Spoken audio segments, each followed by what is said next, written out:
ప్రపంచంలో ఏ దేశంలోనైనా పరిశుభ్రత అనిపిస్తుందంటే దానికి కారణం ఆ దేశ ప్రజలు దాన్ని పరిశుభ్రంగా ఉంచుతారు.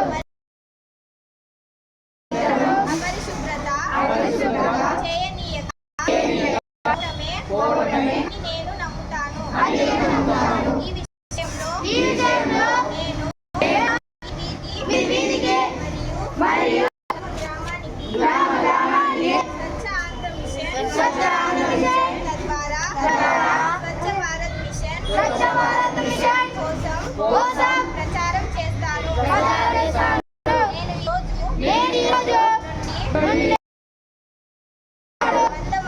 100 మందితో